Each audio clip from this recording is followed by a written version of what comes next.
नमस्कार. रयतेचा दरबारमध्ये आपणा सगळ्यांचं हार्दिक स्वागत. निरनिराळ्या सकारात्मक प्रयत्नांची माहिती आपण आपल्या ह्या कार्यक्रमातून करून घेतो, ज्याला उत्तम प्रतिसाद आम्हाला मिळत आहे. त्याबद्दल अनेक धन्यवाद. मंडळी, त्याच अनुषंगाने मागच्या भागासाठी सुद्धा आम्हाला खूप छान प्रतिसाद मिळाला. मागच्या भागामध्ये आपण DJ आणि लेझर लाईट याविषयीची संपूर्ण माहिती जाणून घेतली होती. त्याची घातकता काय आहे तेही आपण समजून घेतलेली होती. आणि मुळात हे DJ वापरणारे किंवा लेझर लाईट वापरणारी ही जी सगळी मंडळी आहेत ना, त्यांना दुर्दैवाने ही घातकता समजत नाही आहे. आणि त्यासाठी जनजागृती करणं हेच अतिशय महत्त्वाचं आहे. आणि त्यासाठीच रयतेचा दरबार, कारण अशा निरनिराळ्या विषयांवरची माहिती आपण नित्य रयतेचा दरबारमधून देत असतो.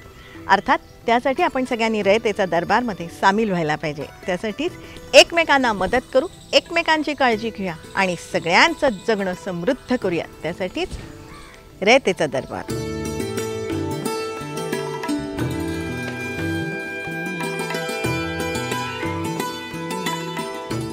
रयतेचा दरबारमधला आपला आजचा विषय खूप छान आहे. तुम्हाला सगळ्यांना अतिशय आवडेल. आणि त्यातही पुणेकरांसाठी हा अतिशय महत्त्वपूर्ण असाच आहे. त्यातही मंडळी, पुणेकर या शब्दामध्येच खासियत आहे, नाविन्यपूर्ण संकल्पनांसाठी. आणि पुणेकर त्यामध्ये नेहमीच वरचढ ठरतात. अशीच ही एक संकल्पना आपण जाणून घेऊया. पुणेकरांना मुंबईला सातत्याने जावं लागतं, हेलपाटे मारायला लागतात. त्यासाठी असते डेक्कन क्वीन. वर्षानुवर्ष असे हेलपाटे मारत असताना काही पुणेकरांना असं वाटलं की आपण काही व्यवसाय करूया. आणि मग त्यांनी फरसाण विकणं, खाकरे विकणं असा व्यवसाय सुरू केला. हेलपाट्यांबरोबरच त्यांच्या व्यवसायालाही छान गती मिळाली. मंडळी, आता हे हेलपाटे का मारतात हाही प्रश्न तुमच्या मनात आला ना. मुंबई हायकोर्ट, तारीख पे तारीख, तारीख पे तारीख, सनी देओलचा हा डायलॉग तुमच्या लक्षात आहे ना. तीच वस्तुस्थिती आहे. म्हणजे जीवाची मुंबई ठीक आहे हो, पण मुंबईमध्ये जाणं, राहणं, खाणं आणि त्याचबरोबर ह्या कोर्ट कचेऱ्या करणं हे खरंच खूप अवघड आहे. आणि म्हणूनच मुंबई हायकोर्टचं पुण्यामध्ये खंडपीठ व्हावं अशी मागणी वर्षानुवर्ष करण्यात येत आहे. त्यासाठी पक्षकार असतील किंवा निरनिराळ्या व्यावसायिकांनी ही आग्रही मागणी केली आहे. ही मागणी फक्त वकिलांची नाही, निश्चितपणे वकिलांना उपयोग होणार आहे, नाही होणार असं नाही आहे. I am not hypocrite, but he जनतेची मागणी आहे. पुणे येथे मुंबई उच्च न्यायालयाचं सर्किट बेंच स्थापन करण्याबाबतची मागणी करण्यात आलेली आहे. मंडळी, सर्किट बेंच म्हणजे नेमकं काय तेही जाणून घेऊया. पुण्याची जी मागणी आहे ती आपण सर्किट बेंच मागतोय. म्हणजे त्याच्यामध्ये सर्किट बेंचमधला फरक असा आहे की सर्किट बेंच हे आपण फिरतं खंडपीठ मागतोय. फिरतं खंडपीठ म्हणजे एक साधारणतः 15 दिवस किंवा महिनाभर आमच्याकडे चालव, बाकी दुसरीकडे कुठे त्याचं जे काही ज्युरिस्डिक्शन असेल, तुम्हाला अजून कुठे स्थापन करायचं तर त्या ठिकाणी तेवढं चालवावं. वास्तविक पुण्यामध्ये खंडपीठ स्थापन करण्याबाबतचा ठराव विधिमंडळामध्ये मंजूर आहे. 1978 सालातली ही घटना आहे, ज्याद्वारे औरंगाबाद किंवा छत्रपती संभाजीनगर खंडपीठाबरोबरच पुण्याचं खंडपीठही मंजूर करण्यात आलं होतं. खरं म्हणजे 1978मध्ये एकमताने विधानसभेने ठराव पास केल्यानंतर इतकं प्रतिक्रिया काल लागणं ही दुर्दैवाची गोष्ट आहे. एका बाजूला आपण म्हणतो आम्ही संविधानाचा सन्मान करतो, संविधानप्रमाणे वागतो, आणि मग विधानसभेने आणि विधान परिषदेने एकमताने ठराव पास केल्यानंतरही जर पुणेकरांना 50 वर्ष थांबावं लागत असेल, वाट बघावं लागत असेल, तर ह्याच्यासारखं दुर्दैव काही नाही. अर्थात त्यामध्ये कोणालाही दोष न देता येत. मी म्हणेल की हे पुणेकरांचं दुर्दैव आहे की इथलं राजनीतिक लीडरशिप कमी पडली आपली बाजू मांडायला. आणि काही प्रमाणामध्ये आम्ही वकीलसुद्धा हायकोर्टापुढे ज्या विग्रसली मांडायला पाहिजे ते मांडली नाही. आणि त्या भोबड्या आशेवर बसलो होतो आम्ही की विधानसभेने ठराव पास केले, मेरिटवर विचार केलेला आहे, तो आणखी काय कन्व्हिन्स करायचं. 1978मध्ये आपल्या खेडके तत्कालीन त्यावेळेस आमदार होते ॲडव्होकेट राम काणगे साहेब. राम काणगे साहेबांनी महाराष्ट्राच्या विधानसभेमध्ये त्यावेळेस ठराव मांडला होता. त्यावेळेस जो ठराव मांडला त्याच्यामध्ये औरंगाबाद आणि पुणे येथे मुंबई उच्च न्यायालयाचं खंडपीठ व्हावं असा तो ठराव मांडला होता. कालांतराने 81-82ला औरंगाबादचं खंडपीठ त्या ठिकाणी मंजूर झालं. परंतु 78पासून आज 2025 आहे. गेले 47 वर्ष हा आपला लढा अजून चालूच आहे. आपल्याला अद्यापही खंडपीठाची कोणतीही मंजुरी मिळालेली नाही. की पुणेकर रस्त्यावर येत नाहीत, पुणेकर कायदा हातात घेत नाहीत, म्हणून पुणेकरांची मागणी कधी केली तर चालेल आणि इथं जे काही असेल तर आम्ही पहिले त्यांचा विचार करू. विधिमंडळाने जे मंजूर केलेलं आहे ना ते कायद्यान्वये आहे आणि त्या बाबतीतली वस्तुस्थिती काय आहे ना ती आज आपण जाणून घेणार आहोत. मंडळी, सर्व दृष्टीने अनुकूलता आहे हेही आपल्याला जाणवेल आणि त्यासाठीच या बाबतीतले नेमके निकष काय आहेत ते आपण जाणून घेऊया. सुप्रीम कोर्टाच्या जजमेंटप्रमाणे लीगल टेनंट, कनेक्टिव्हिटी आणि टेरिटोरियल पॉप्युलेशन्स ह्या 3 निकष लावलेले आहेत. पुणे हे तिन्हीमध्ये बसते. लीगल टेनंट पुण्याच्या ILS लॉ कॉलेज इतर कॉलेजनी 3 चीफ जस्टिस ऑफ इंडिया दिलेले आहेत. आता ह्याच्यापेक्षा तर लीगल टेलंट काहीच होऊ शकत नाही. पुण्यामध्ये मोर दॅन 25 लॉ कॉलेजेस आहेत, 7-8 युनिव्हर्सिटी आहेत, हायकोर्ट जजेस दिलेले आहेत. पुणे कोर्टात प्रॅक्टिस करणाऱ्या ॲडव्होकेटना हायकोर्टाने सिनियर ॲडव्होकेटचे गाऊन दिलेत, म्हणजे लीगल टेनंट मान्य केलेलं आहे. पुण्यातून प्रॅक्टिस करणारे अनेक हायकोर्ट जजेस डायरेक्ट अपॉइंट झालेले आहेत. तेव्हा पुण्यामध्ये कुठल्याही प्रकारची लीगल टेनंटची डर्थ नाही, हे सर्वांनी मान्य केलेलं आहे, वस्तुस्थिती आहे. पुण्यामध्ये लीगल टॅलेंट किती आहे? खरं तर हा प्रश्न अप्रस्तुत आहे, कारण पुणे आणि टॅलेंट हे एक समीकरण आहे. पण त्याचबरोबर मंडळी, लोकमान्य टिळक असतील, नामदार गोखले असतील, त्याहीपेक्षा रामशास्त्री प्रभूणे खूप काही नावं सांगता येतील. आणि एक काल असा होता की पुण्यामध्ये पूर्वी म्हणजे करीबन 200 वर्षापूर्वी इथं हायकोर्ट होतं आणि एक रेकॉर्ड मी वाचले. आता माझ्याकडे रेकॉर्ड नाही आहे, परंतु म्हणजे ते पुस्तक, परंतु जबलपूरहून अपील पुणे हायकोर्टामध्ये आलेलं that is there. So Pune has a history. आपल्याकडे रामशास्त्री प्रभूनेपासून लोकमान्य टिळकपासून आणि बाबासाहेब आंबेडकरांनी इथं आर्ग्युमेंट केलेलं आहे, राम जेठमलानींनी इथं आर्ग्युमेंट केलेलं आहे. मग all legal tenants from the Maharashtra and India they have come to Pune. Connectivity हाही एक निकष आहे. कनेक्टिव्हिटी म्हटलं तर Pune is better than any other district in Maharashtra to connect itself from all over India, even at international level. आणि म्हणून connectivity by road, by railway निश्चितपणे खूप चांगली आहे. त्याचबरोबर टेरिटोरियल पॉप्युलेशन हाही एक निकष आहे ज्यामध्ये पुणे बसतंय. तर पुणे इटसेल्फ आणि पुण्याला जे जोडून द्यायचं त्यांचे जे असतील, पण पुणे फक्त पुण्याचा विचार जरी केलं तर युरोपच्या 5-7 कंट्रीचं टोटल पॉप्युलेशन ॲड केली तरी पण पुण्याचं पॉप्युलेशन जास्त आहे, पुणे आणि पिंपरी चिंचवडचं. आणि म्हणून populations territory wise Pune is one of the largest district in all over India, not all in Maharashtra. तेव्हा ह्या सर्व गोष्टी एका बाजूला आहेत. या बाबतीमध्ये काही आक्षेपही घेण्यात येतात, जसं पुणे मुंबई अंतर साधारणतः 200 ते 250 अंतर पाहिजे किलोमीटरचं. तो एक मेन क्रायटेरिया राहतो. आणि जिल्हे की तुम्हाला कमीत कमी 6 जिल्हे तरी संलग्न पाहिजेत. पण आज पुणे शहराचा विस्तार बघितला तर आपल्याला 6 जिल्ह्यांमध्ये जेवढं कामकाज चालतं किंवा जे विस्तार झालेला आहे तो आज पुणे जिल्ह्याचा एकमेव विस्तार झालेला आहे. अंतर बरेच लोकांचं म्हणणं येतं आहे की कशाला, मुंबई फार जवळ आहे, 2-2.5 तासात मुंबईला पोचतो. तर तुम्ही पुणे GPO पासून मुंबईच्या GPO पर्यंत ते जे अंतर मोजताय हे मात्र चुकीचं आहे. मुंबईचं GPO ते इंदापूरची शेवटची बॉर्डर हे साधारणतः 350 किलोमीटरचं अंतर आहे. जुन्नरची शेवटची बॉर्डर हेही जवळपास 350 ते 300 किलोमीटर आहे. तर मग हा जो रेशो आहे की जर का तिथल्या माणसाला जर मुंबईला जायचं तर त्याला किती तास आधी निघावं लागेल, त्याला तिकडे पोचण्यासाठी त्याला कुठेतरी राहायची सोय बघायला पाहिजे, मध्यरात्रीत निघावं लागणार आहे. बरं तारीख पडली का परत पुढच्या वेळेस तेच आहे. आणि तुम्हाला उच्च न्यायालयाचे इथे असे बरेचसे लोक दिसतील की जे पिढ्यानुपिढ्या त्या तिथे येतात आहे की त्यांच्या केसेस पेंडिंग आहेत.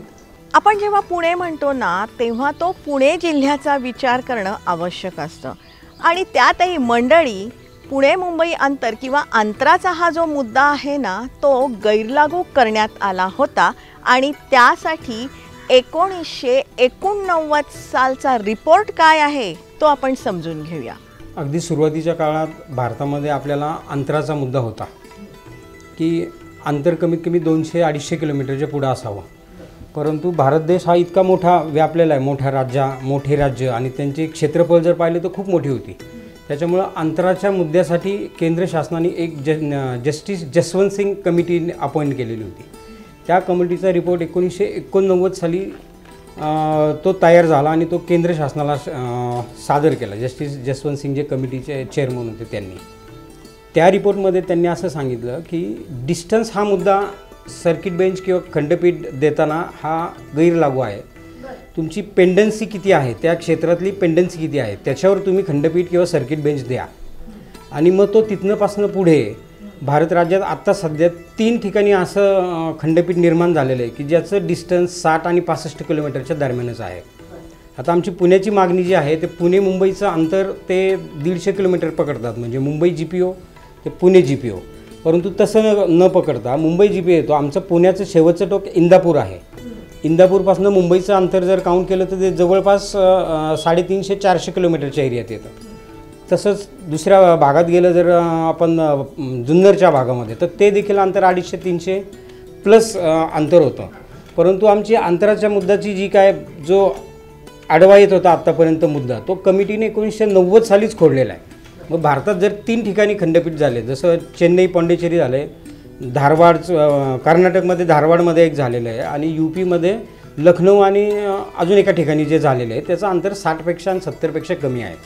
त्याच्यामुळे तो अंतराचा मुद्दा जो वारंवार पुढं केला जातो की तुमचं अंतर जवळ आहे, त्यामुळे तो अंतराचा मुद्दा गैरलागू आहे.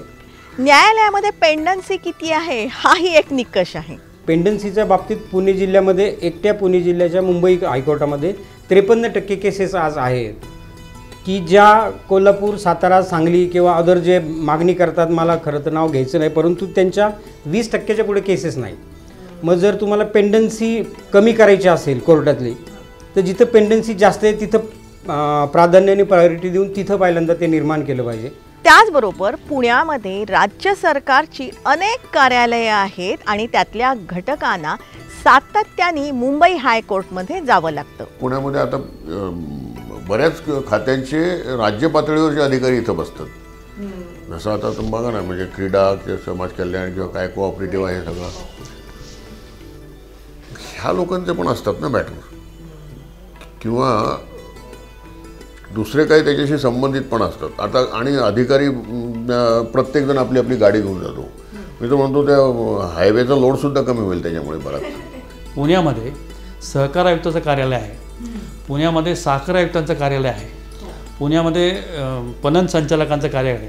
ही सहकाराच्या संबंधातली जी राज्यस्तरीय कार्यालय आहेत ही पुण्यामध्ये आहे आणि सगळ्यांविरुद्धचं अपील हे हायकोर्टात झालं. पुण्यामध्ये सर्किट बेंच असायला हवं या बाबतीमध्ये निरनिराळ्या व्यावसायिकांची मनोगतं आम्ही जाणून घेतली. सगळ्यात महत्त्वाचं म्हणजे ज्या वेळेला मी ॲक्टिव्ह फोर्समध्ये होतो त्यावेळेला कम्प्युटर्स नव्हते, त्यावेळेला एक्सप्रेसवे नव्हता आणि दळणवळणाची साधनं कमी होती, कम्युनिकेशनची पण साधनं फार कमी होती. आणि हायकोर्टाकडनं जेव्हा मेसेज यायचा आमच्या पोलीस स्टेशनला किंवा आमच्या हेडक्वार्टरला तो संबंधित आयोगाकडे पोचायला खूप वेळ लागायचा. आमची लोक 24 तास 48 तास ड्युटी करून घरी जायचे. घरी गेले तर रात्री 12 वाजता मेसेज मिळायचा की सकाळी 10 वाजता कोर्टात हजर व्हा. त्याच्यामुळे त्यांचे एक तर खूप हाल होत होते, नंबर 1. नंबर 2, समजा ट्रॅफिक जॅम असेल, तेव्हा जो खंडाळा घाट होता तो ट्रॅफिक जॅम होता, तिथून ते पोचू शकत नसायचे. आणि आमचं पोलीस खातं असं आहे की त्यांना सगळेच लोक गृहीत धरतात, सगळेच गृहीत धरतात. त्याच्यामुळे पोलीसवाला आमचा 10 मिनिट जरी लेट गेला तरी त्याला सगळीकडनं बोलली बसायची. तिसरा मुद्दा असा आहे की काही सेन्सिटिव्ह केसेसमध्ये जेव्हा आमचे आयोग ट्रॅव्हल करायचे, सांगता येत नाही, काही गँगजॉजमध्ये असतात, काही आणखीन वेगळ्या सेन्सिटिव्ह केसमध्ये असतात, त्यांच्या जीवाला त्याचा धोका होता. आणि तेव्हाच कोर्टाचं लोड इतकं होतं हायकोर्टाचं आणि पुण्याहून इतके केसेस मुंबईला जायच्या आज तर प्रश्नच नाही. 30 वर्षानंतर आज ती भीषण परिस्थिती झालेली आहे. फॅमिली कोर्टमधल्या अपिलांसाठी या साऱ्या महिलांना मुंबई हायकोर्टला जावं लागतं, हेलपाटे मारायला लागतात. आणि फॅमिली कोर्टच्या प्रत्येक ऑर्डरसाठी जेव्हा अपिलात जायचं असतं तेव्हा हायकोर्टला अप्रोच करावं लागतं, कारण त्याची इथे डिस्ट्रिक्ट कोर्टात काही होत नाही. आणि सगळ्या प्रकारचा वर्ग, सगळ्या प्रकारचा क्लास फॅमिली कोर्टात येतो. मग अशा परिस्थितीत महिलांना फार अवघड होतं. एकदा फॅमिली कोर्टात फॅमिली कोर्टची ऑर्डर हायकोर्टात चॅलेंज करायची म्हणताना अंतरही खूप आहे. अप्रोच होत नाही वकिलांशी. इथल्या वकिलांकडून कुणाची तरी गाठ घेऊन मग हायकोर्टात वकील अपॉइंट करायचे, ते अवघड होतं. ट्रॅफिक खूप आहे आणि नुसतं पुण्यातलं बघून आपल्याला चालत नाही. तर आमच्याकडे अख्खा जिल्हा आहे. तर जिल्ह्यातल्या बऱ्याच छोट्या छोट्या खेड्यातनं येणारा महिला वर्ग आहे. अगदी त्यांना एखादी बाहेरच्या कोर्टात जर तारीख असेल, ठाण्याला असेल, कल्याणला असेल, तर त्यांना सकाळी 5 वाजता घर सोडायला लागतं. तिथून एक चालत यायचं, थोडी बस घ्यायची, तिथून पुढे बस स्टेशनला यायचं, मग पुण्यात यायचं स्वारगेटला किंवा स्टेशनला, तिथून मग कोणाची ट्रेन असेल किंवा काय गाड्या असतील तर. सो हे सगळं फार अवघड आहे. आणि अशा परिस्थितीत आम्हाला इथे हायकोर्ट बेंच जर एखादा सर्किट बेंच आम्हाला इथे मिळाला तर ह्या सगळ्यांचं महिलांचं फायदा तर होणारच आहे. समस्त सुवर्णकार समाजाचं म्हणणं आहे की प्रत्येक कायद्याने आम्ही पीडित आहोत आणि त्यासाठी कोर्ट कचेरी आमच्यासाठी नित्याची आहे. हायकोर्टची गरज काय आहे हे जेव्हा आपण पाहतो ना, तर मला असं आवर्जून वाटतं की मी जेव्हा हायकोर्टला गेलो आणि तो त्रास बघितला तर एक खंडपीठ व्हावं पुण्यात, ही माझी आग्रही मागणी. मॅडम, आता एक्सप्रेस वे आहे, आता मला गाडीने निघायचं आहे, तर प्रत्येकाला ड्रायव्हर असतो का? नसतो. प्रत्येकाने स्वतः ड्राईव्ह करावी लागते. आपण जरी म्हटलं ना 4 तास, आणि तुम्ही एक्सप्रेसवर संपतो कुठं आणि हायकोर्ट कुठं आहे? तिथून हायकोर्टला जायला 1.5 तास लागतो. विचार करा ना. अहो, नुसतं ट्रेननी जर आपण डेक्कननी उतरलो ना तरी हायकोर्टला जायला तासभर लागतो. पण टॅक्सी करणार, हे करणार, तो करणार, आणि बरं त्यावेळेला ती टॅक्सी येईलच असं नाही, कारण त्याला आमचं भाडं पाहिजे असतं तिथे. म्हणजे आपण म्हणतो हायकोर्टला गेल्यावर परत कसं असं पहिल्यांदा जातो माणूस अनभिज्ञ असतो. आणि म्हणतात ना, शहाण्या माणसाने कोर्टाची पायरी चढू नये. त्याचबरोबर मंडळी, मार्केट यार्डमधला आडते संघ असेल किंवा सहकारी बँका यांचंही म्हणणं आम्ही समजून घेतलं. तर आम्ही बहुतांश ऑब्झर्व केलेलं आहे. आमच्या व्यापाऱ्यांच्या निगडीत ज्या ज्या अडचणी आहेत त्या प्रचंड प्रलंबित आहेत. कारण नसताना आमची पिळवणूक होते. कारण का पिळवणूक कशी होते ते सांगतो. एक तर आमचं मार्केट यार्ड शनिवारी बंद असतं. आमची जी सर्व्हिस आहे, आम्ही शेतकऱ्यांना जी सेवा देत असतो त्यांच्या मालाला चांगला भाव मिळण्यासाठी, त्याच्यामध्ये आम्हाला फक्त शनिवार सुट्टी असते. आणि जेव्हा आम्ही मुंबईला जायचं म्हटल्यानंतर तो प्रवास असतो, तिथलं जाणारी वेळ, कुणाला वेळ मिळते, जमते, एवढं सोपं नाही आहे. ह्याच्यामध्ये प्रचंड मानसिक पिळवणूक होते, आर्थिक पिळवणूक होते, आणि एवढं अपडाऊन करणं सर्वसामान्य जनतेला तरी शक्य नाही आहे. तर आम्ही पुणे जिल्ह्यातले जेवढे 13 तालुक्यातले शेतकरी असतील, व्यापारी असतील, टेम्पो चालक असतील, प्रत्येकाच्या वेगवेगळ्या समस्या आहेत. तर व्यापाऱ्याच्या निगडीत ज्या समस्या आहेत त्या खूप मोठ्या आहेत. कारण का व्यापारी वर्ग हा शेवटी कणा आहे. भारत देशातला व्यापारी जर का डगमगला तर आपली अर्थव्यवस्था डगमगून जाईल. म्हणून व्यापारी वर्गाला पुण्यामध्ये हायकोर्टचं डिव्हिजन असणं हे खूप महत्त्वाचं आहे. कारण का तेवढ्यासाठी तो मुंबईला जाऊन करणं एवढं सोपं नाही आहे. हायकोर्टातली आतली परिस्थिती अशी आहे की एकदा प्रकरण दाखल झालं की ऐका 10 वर्ष प्रकरण येत नाही. ही फॅक्ट आहे. बॉर्डरला 10 वर्ष लागतात. मुंबई हायकोर्टामध्ये एवढी पेंडन्सी आहे. आणि मग या प्रकरणामध्ये सर्वसामान्य माणसाला एवढा त्याचा त्रास होतो. पुण्यातनं मुंबईला जायचं, तिथला वकील नेमायचा, त्या वकिलाला भेटायसाठी एकदा जायचं, केससाठी परत जायचं, आणि प्रवासाचा खर्च, तिथं राहण्याचा खर्च, खाण्याचा खर्च, हा जो प्रचंड खर्च आहे, याच्यामध्ये तो न्यायसुद्धा त्याला परवडत नाही अशी परिस्थिती. आजची परिस्थिती मुंबई हायकोर्टाची अशी आहे की त्यांच्याकडे रेकॉर्ड ठेवायला जागा नाही. ते बाहेर रोज म्हणजे न्यू बॉम्बेला वगैरे कुठे गोडाऊन घेतलेले आहेत. आता ते म्हणतात की नवीन हायकोर्ट होईल. आता नवीन हायकोर्ट बिल्डिंग होईल तोपर्यंत तिथे काम वाढणार आहे. मंडळी, हायकोर्ट बेंचच्या ह्या मागणीसाठी 1995 साली जैन सर आणि त्यांच्या सहकाऱ्यांनी पुण्यामध्ये चक्री उपोषणही केलेलं होतं. पण आता मात्र कृती समितीची स्थापना करण्यात आली आहे. कृती समिती म्हणून बनवल्यानंतर आम्ही त्याच दिवशी आपले पुण्याचे खासदार व राज्यमंत्री मुरलीधर मोहोळ यांना ज्या दिवशी कृती समिती स्थापन झाली त्या दिवशी भेटलो.